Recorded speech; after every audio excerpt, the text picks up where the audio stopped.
Alright guys, what is up? I am putting the car back together. As you can tell, everything is going along pretty smoothly. I just got this head all bolted down. I'll go over real quick what I did. It's pretty simple. Yeah, I got these back from the machine shop. They got them all cleaned up. Super nice and clean. So happy with it. They look great. They did take a little bit off because the rings, there was burn marks and stuff on the where the cylinder or the valves are and stuff, right around that the bore of it. There was where he assured me that there was leaking at, so I had to do that. But yeah, he told me that right there, so I left this bolt in here for the sensor. I gotta put that back in. I got all my new bolts in here, guys. They are, well, right here, I'll show you. It even comes with, when you get these head gaskets, they even come with a little diagram right here with them. Give the cylinder and the pattern it needs to go. And also the specs, I marked them out because I was going one by one. But the first is 10 Newton meters, the second is 30 Newton meters, then 90 and another 90. I was able to do that all with my my handy dandy electric torque wrench, which I never really was able to use it as well, but I found out it's got to be perfectly level when going through the settings, or else it throws it off and it throws an error on it. But yeah, I was able to do my, you can go up to 360 degrees, so I was able to set it at 90 for each one. I was able to do them precisely, and I got them all done. You start from the middle, 1, 2, 3, 4, 5, 6, 7, 8, 9, and 10, and you do that 4 times. And yeah, the last one's a little bit, it's not too bad. I think there was calculating it right at like 79 to 80 foot-pounds is what it was ending up being, because after it goes through the angle, it shows you what the torque is on it. So that's a nice little feature. But yeah, I got those done, and then these 2 bolts on the outside here, and then the 2 bolts on the inside here are both torqued to 20 Newton meters. It's not very much, they're just barely snugged down. But first, on the block side, I put some of, where's it at? Oh, it's got a penny hook to it. The Mercedes gasket maker, that good old expensive stuff. That has to go around these porous ends where this timing chain is. I put it right around this whole section right here. It's kind of where it was when I was taking off the gasket. That's the only like porous part where the oil is really at. So put a little bit on that, and then you got 10 minutes setting time for that gasket stuff.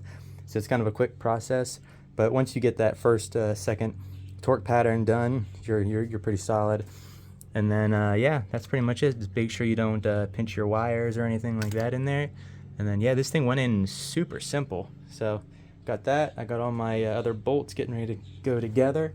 Man, guys, that thing looks so new. It's gonna look brand new. I got the other head. I'll have to bring it out next.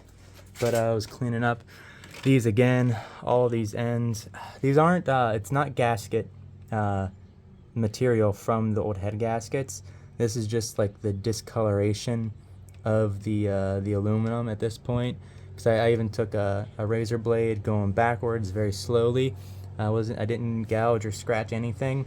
I was just trying to get every last little bit that I could possibly get off of this before I put it on. And this is just pretty much, it is so super smooth. There's nothing catching on it.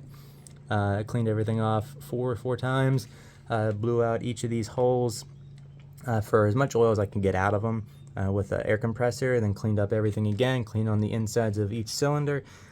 Make sure everything's nice and as clean as possible, really. But I mean, not gonna get every little thing in here. But I got one done, which is surprising. It went pretty fast, honestly. It's a pretty quick process.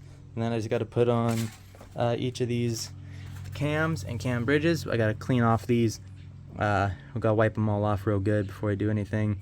And then these end bolts on here are different size bolts. So these ones are much shorter, but these ones are only torqued to, I believe it's only 15 Newton meters, which is not much. These aren't the torque to yield one.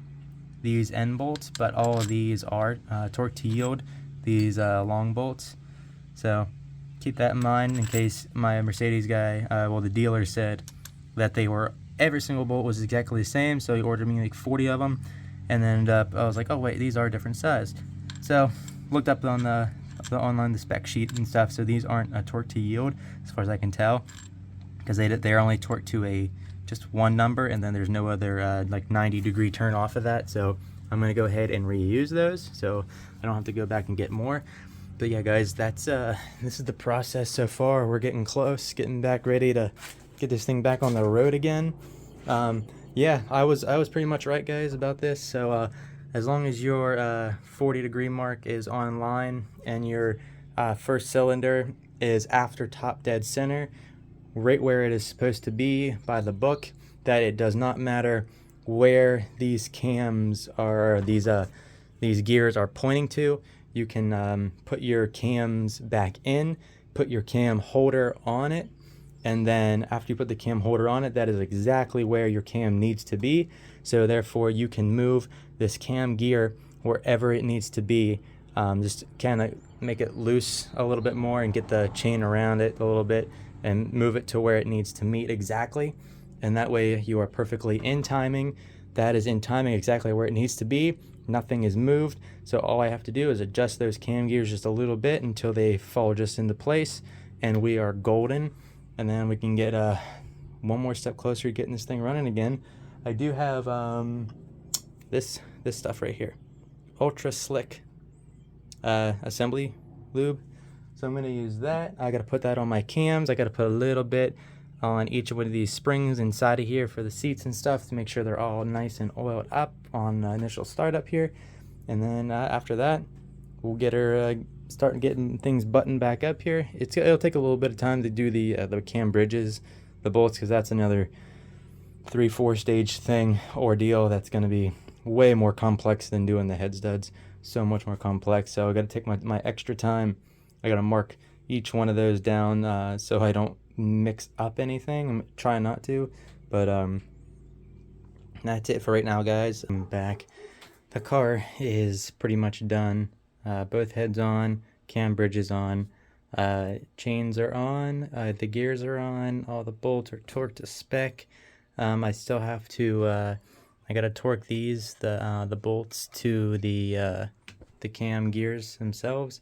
I have to do that yet. That's gonna be a little fun here, but before I do that, I'm gonna show you all what I did real quick. So I had to do some other stuff to make this work, but I got my cam bridge holder tools. So one on this side, the passenger or the driver's side, and then you got one on the passenger side, and these will go. Turn some there we go. Turn some light on. You can see they go right into the indent and the indentation where the keyway is on the end of the camshaft.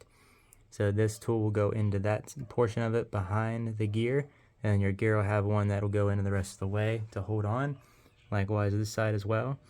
And then the cams will be perfectly in line right where they need to be. So as long as those are right there and your crank pulley is on 40, which mine's it's right on 40. But I went ahead, I had to pop this one off again to make it, I don't know, kind of making it work, but I had to take this one off again after I got this one first, but I had to take it back off, and then I put this one on first, gave myself a little more slack from this side because there's the chain kind of goes underneath the V right here like that. So you get a little more slack over here. I did that, and then I was able to work this one on first, and then I worked my way back over to this one because this one was way closer right in here. But after doing that, I had to move the crank very slightly, kind of back and forth just a little bit, and then depending which way you went, it lifted up the gear a little bit. But you always had to keep tension on this gear. You don't want it to be slacked at all. You don't want nothing happening like that. And I did that, and it finally worked its way just enough to where I was able to pop that on, put the bolt through it quick, and then I was able to back that back right where it needed to be to get the slack right where it is. So everything is 100% in line right where it needs to be now. It's a lot of work, guys. There's a lot of bolts, a lot of torque sequences. But all of these cam bridge bolts, you start from 1 and you work your way all the way around. So it's on the driver's side, this side will be all of these bolts will be torqued to 10 Newton meters and then a 90 bend on each one, and these N2 on this side will only be torqued to 15 Newton meters. No 90, just torque to those. That's why I reused these 2 bolts, because I didn't get any, because they gave me the wrong ones. But this side, the passenger side, are all the same bolts. So these are all torqued to 10 Newton meters and then a 90 over all of them. You got to be careful, because when you since you're still gonna have a couple of your pistons are gonna be down really far, and some are gonna be up fairly close. So depending on what position they're in, some of the valves will be either going down or they'll be starting to come up. So there is gonna be some load on the cam bridge. So just go around. What I did was I did a couple passes, start your bolts and do them basically in the same sequence, and I did them maybe 3 or 4 times on each side until they were flush, and then they were finally flush against the head there. And then I went ahead and did my torque sequences then after that to make sure everything was seated just perfectly. And after doing that, it's pretty smooth sailing, so nothing's binding up. So I'm gonna go ahead and I'm going to torque these down. You're not supposed to use these cam holders, and then I kind of want to use it to leave it there to give a little extra, but it's not really meant to hold your cam while you're torquing this bolt down. So I got to get a socket and a wrench over this side to hold it while I torque them down, because I believe those are 50. I want to say they're 50 Newton meters and then a 90. So it's a little bit of force on there. So it's going to be kind of a tough one to do. But I did finally used my my handy dandy torque wrench here. This thing worked really well, and I finally figured out how to use the degree part of it. So I was able to do my 90 on that, and I didn't have to use this tool, which I have just in case, but one of these just angle things. So I was going to use that, but that would have took absolutely forever to keep readjusting that. And then I did have this bolt back here that was it was rounded out from before for the valve cover, and I just could never get it to work right. So I went ahead and just retapped it and put one of those heli coils in there, and then threaded a new one in there. So now it's perfect, ready to go. So fixed all of that little stuff. Yeah, the head gaskets are on. I put a little bit of a Mercedes gasket maker around this whole edge and going down this edge and just around each port of these like porous areas where the oil can come out at. So that's what the owner's manual said, or I guess it is the manual. They don't really give a specification of where exactly to put it, but they just said the porous areas on the left cylinder head. But there was on both of them, so I just re-put where I saw when I took them off. So all should be okay then. But yeah, guys, that's pretty much the the rebuild of putting head gaskets on this. I did take these heads in. They got back from the machine shop. As you can tell, they're all nice and clean and pretty. He took a little bit off of there to get the burn marks and stuff that were in there. So they had to come out to get a nice smooth surface. Should still be all perfect to go. We got fresh everything in here. Whew, it's a lot of work, guys. And then I still gotta hook up my my headers again. Gotta re-bolt those in. That's gonna be so much fun. But I think overall, the top cam bridge and putting the cams back on took longer than anything else on here. Each head only took about, I don't know, maybe 3 or 4 minutes to torque down, because you only have a 10-minute work window with the that gasket maker. So got to do it quick, but it works really well. Everything is torqued to spec. The head bolts are torqued from I think it goes 10 Newton meters, 30 Newton meters, 90, and another 90. So you got to do all that going on there. But that's it for right now, guys. I don't want to ramble on too much. There's not a whole lot to this car. And then these bolts on the outside here, and then the two that go inside right here are torqued to, I believe they're 20 Newton meters. They're not tight at all, just a little bit.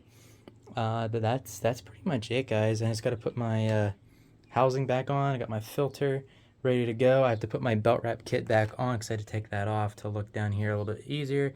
After doing that, I got to put the serpentine belt back on, my sensors back in, plug some stuff in, and then do all the intake stuff, which is nothing new. But yeah, guys, that is it for right now. I'm gonna go ahead and try to torque these down, and then I'm gonna spin the crank around and make sure nothing binds up, make sure nothing stops moving. And I got to put all my spark plugs back in. Can't start the car without spark plugs, so I got to go over all the spark plugs again and put those in. But other than that, guys, it's almost finished here. But yeah, so thanks for watching, thanks for subscribing.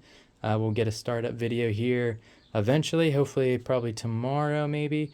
I'm gonna see how things go along. I've been just taking my time going back and forth with this. I don't want to rush it, so it's going along very nicely. So we'll see what else happens along the way here. But yeah, guys, that is it. Again, thanks for all the likes and subscribers.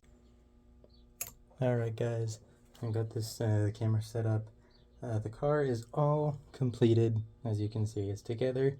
I'm a little nervous with this first startup, but I unhooked I took the fuse out of the fuel pumps, so that way I can do a couple of dry cranks here without it starting, to get some oil pressure back up through everything, and hopefully I can see if there's any ticks or anything.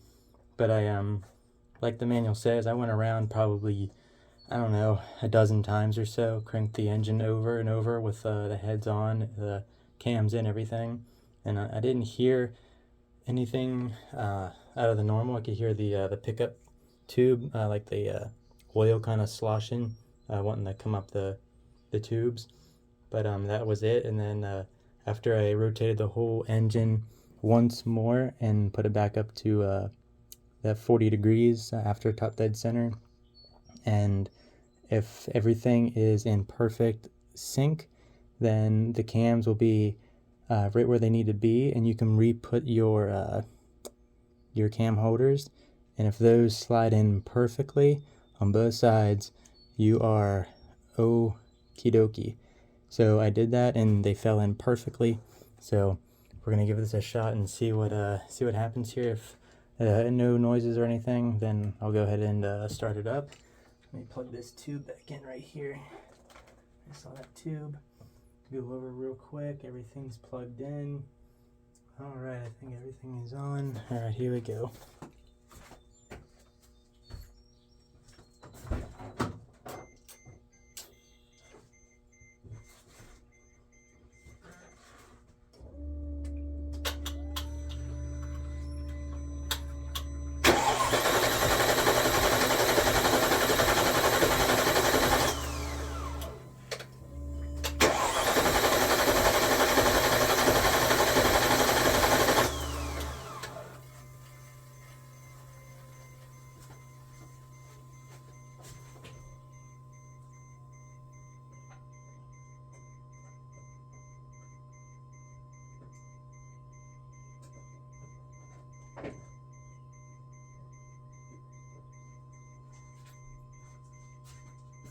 Alright guys, the fuse is in. Let's see if she starts up.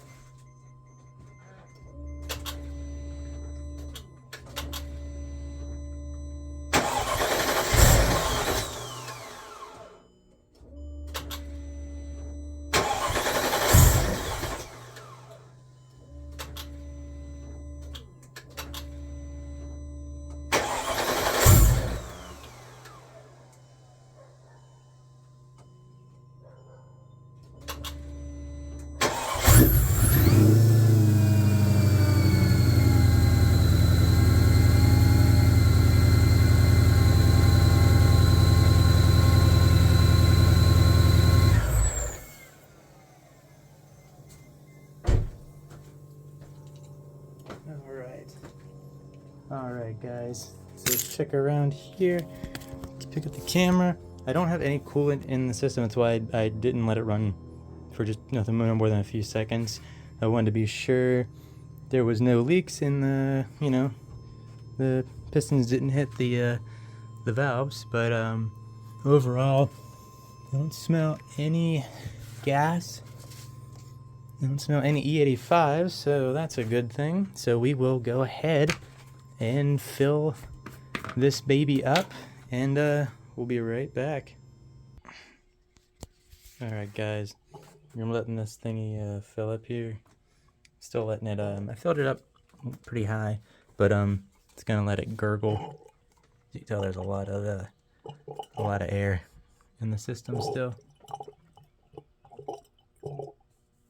So I want to make sure I get all the air out of here, and we will start it up here again momentarily. So I want to make sure we get all as much coolant in there as we can, since this thing is dry. From the block, everything is drained out of this thing. So I'm gonna go ahead and keep pouring. See if I can do this with the camera. We got that mixed coolant, so you can mix this 50-50. I mix it 50-50 with distilled water. So one gallon of Mercedes coolant, you can get 2 gallons out of it. So be sure you use distilled water, not regular tap water, or else you will regret that eventually. But alright guys, I think it's time to start this thing up again. So yeah, here we go. Grab my keys and my flip-flops. Step over. I got an oily mess that I gotta clean up really bad. Alright. Now let's see what happens here. Alright, you guys ready? Dual pumps on. Beautiful.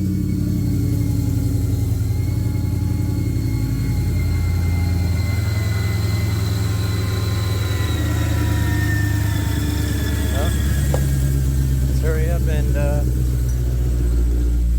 gotta turn this on. Turn this up all the way. A lot of steam coming off of the exhaust, but yeah, be sure you guys put this thing up on high all the way, and then it'll clean out. Open up a window.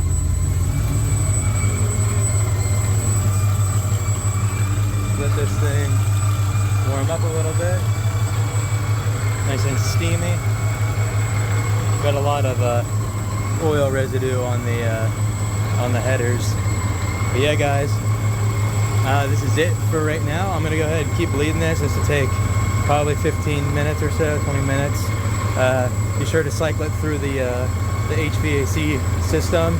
Give it a couple high revs, and then that'll help kick on through the system. And then just yeah, let it drain everything, let it, you know, bubble out, and be good to go. So we'll be taking this for a test drive very soon. I'm gonna let all this, you know, do its thing here, and yeah, the next video will be me driving it. So thanks for watching guys, and I'll catch you on the next one.